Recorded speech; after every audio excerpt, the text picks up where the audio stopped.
Sedangkan perbuatan melawan hukum ini, teman-teman, itu diatur di pasal 365. Yang berbunyi, tiap perbuatan yang melanggar hukum dan membawa kerugian kepada orang lain mewajibkan orang yang menimbulkan kerugian itu karena kesalahannya untuk menggantikan kerugian tersebut. Jadi perbuatan melawan hukum ini itu yang sering dikenal dengan istilah onreh matedat. Ya. Kalau di hukum pidana, perbuatan melawan hukum itu dikenal dengan istilah widerlich delict. Nah, itu. Artinya, perbuatan melawan hukum ini bukan hanya bisa diselesaikan secara mengajukan gugatan, tetapi juga bisa diselesaikan secara pidananya. Nah, tergantung dilihat dari pokok perkaranya. Makanya di perbuatan melawan hukum ini, di perdata ini, kita harus tahu dulu bahwa hukum perdata ini dikenal dengan istilah apa? Ada yang bisa jawab? Saya kasih nilai. Hukum perdata ini dikenal dengan istilah hukum privat. hukum privat. Sedangkan kalau hukum pidana dikenal dengan istilah hukum publik. Itu hukum publik. Nah, ini catat Ibu Yulia ini, Sasmaya.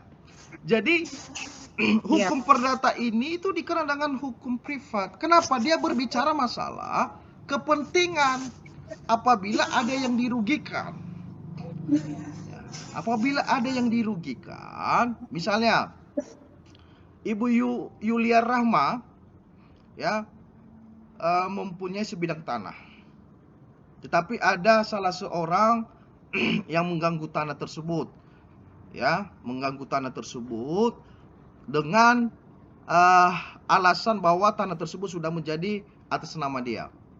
Bahwa sementara surat yang asli ada di tangan Ibu Yulia Rahma. Nah, itu dikatakan sebagai perbuatan melawan hukum.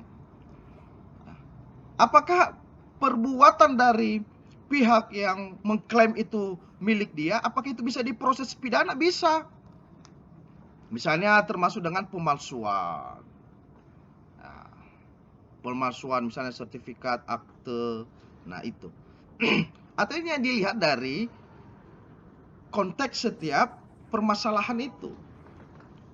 Nah, sehingga ketika ada salah satu prinsipal atau ada salah satu pihak yang merasa haknya itu terganggu atau merasa rugi, maka langkah-langkah upaya-upaya hukum yang bisa dia lakukan, bisa itu mengajukan gugatan dan bisa juga menempuh jalur hukum pidananya. Nah, untuk melihat perbuatan-perbuatan melawan hukum ini, itu tidak terlepas dari apakah unsur-unsurnya itu terpenuhi atau tidak. Nah, itu yang paling penting.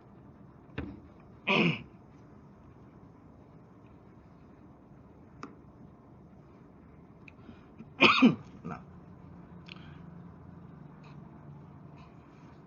dahulu perbuatan melawan hukum hanya terbatas pada perbuatan yang melanggar undang-undang tertulis saja. Namun sejak tahun 1919, Hogerat Belanda dalam perkara Lindenbaum v. Cohen memperluas penafsiran perbuatan melawan hukum, sehingga perbuatan melawan hukum tidak lagi terbatas pada perbuatan yang melanggar undang-undang, tapi juga mencakup salah satu perbuatan sebagai berikut. Nah, ini perbuatan yang bertentangan dengan hak orang lain. Nah, perbuatan yang bertentangan dengan kewajiban hukumnya sendiri, perbuatan yang bertentangan dengan kesusilaan, perbuatan yang bertentangan dengan kehati-hatian atau keharusan dalam pergaulan masyarakat yang baik. Berdasarkan hal di atas, maka kita harus melihat dulu apakah unsur-unsur dari perbuatan melawan hukum itu terpenuhi atau tidak. Itu yang paling penting. Sama juga di pidana. Ketika kita mendudukan suatu perkara itu, apakah unsur-unsurnya terpenuhi suatu tindak pidana itu atau tidak? Nah, makanya kita lihat di sini unsur-unsur dari perbuatan melawan hukum itu, yang pertama, adanya suatu perbuatan. Harus ada perbuatan. Ya, harus ada tindakan yang dilakukan. Kedua, perbuatan tersebut melawan hukum. Nah, perbuatan tersebut, tindakan tersebut mengakibatkan terjadinya pelanggaran hukum. Nah, adanya kesalahan pihak pelaku, nah, itu harus jelas.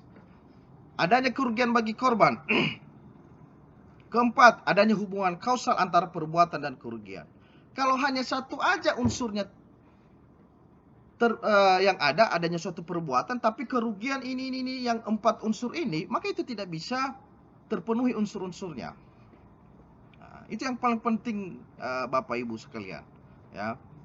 Karena litigasi hukum perdata ini lebih diajarkan kita bagaimana proses penyelesaian perkara itu di pengadilan. Nah, itu. Sebenarnya tidak jauh beda juga sebenarnya mata kuliah dengan hukum acara perdata. Cuma di litigasi hukum perdata ini lebih spesifik lagi, dia membahas masalah proses penyelesaian perkara PMH dengan wan prestasi. Jadi masuk pada wan prestasi.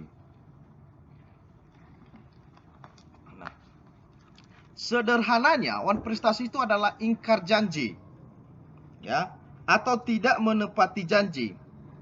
Menurut Abdul, wan prestasi adalah suatu sikap di mana seseorang tidak memenuhi atau lalai melaksanakan kewajiban, ya, sebagaimana yang telah ditentukan dalam perjanjian yang dibuat antara kreditur dan debitur. Nah, itu wan prestasi itu adalah ingkar janji, ya, tidak menepati janji. Makanya hati-hati kepada Bapak Ibu sekalian, yang punya utang. Nah, itu harus tepat janji. Nah, sedangkan menurut Satrio, wan prestasi adalah suatu keadaan di mana debitur tidak memenuhi janjinya atau tidak memenuhi sebagaimana mestinya, dan kesemuanya itu dapat dipersalahkan kepadanya.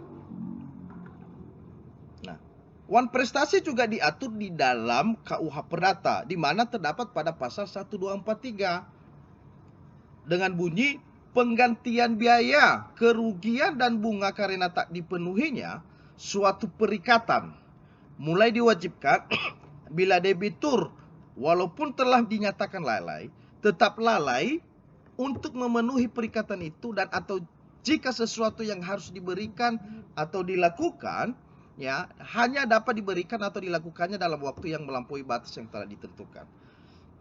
Nah, ini wan prestasi ini sering terjadi. Ya, ini sering terjadi. Apalagi masalah-masalah utang ini. Ya, itu. Jadi apakah misalnya ada seseorang yang lalai terhadap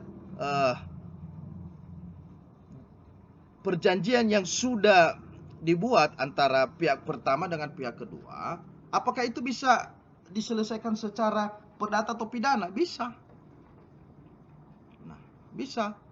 Ajukan gugatan. Gugatannya itu bukan gugatan perbuatan melawan hukum, tetapi gugatan wan prestasi. Ya, gugatan wan prestasi. Nah, apakah bisa juga dibawa ke pidana? Bisa. Misalnya itu terindikasi ada sifatnya penggelapan, ada sifatnya misalnya penipuan di situ, itu bisa. Nah, kembali kepada perkaranya seperti apa. Nah, untuk menentukan wan prestasi atau tidak, harus juga dilihat unsur-unsurnya. Nah, unsur-unsurnya itu pertama ada perjanjian oleh para pihak. Kedua, ada pihak melanggar atau tidak melaksanakan isi perjanjian yang sudah disepakati. Ketiga, sudah dinyatakan lalai, tapi tetap juga tidak mau melaksanakan isi perjanjian. Sudah ditagi-tagi, ya, tetap juga tidak melaksanakan. Dikasih kesempatan lagi. Itu. Keempat, berdasarkan uraian di atas dapat dipahami bahwa wan prestasi adalah keadaan. Ya, ingat ya, bahwa berdasarkan uraian di atas dapat dipahami bahwa wan prestasi adalah keadaan di mana kreditur maupun debitur tidak atau lalai melaksanakan perjanjian yang telah disepakati. Nah, menurut Subekti ada 4 macam bentuk-bentuk wan prestasi. Pertama, tidak melakukan apa yang disanggupi untuk dilakukan.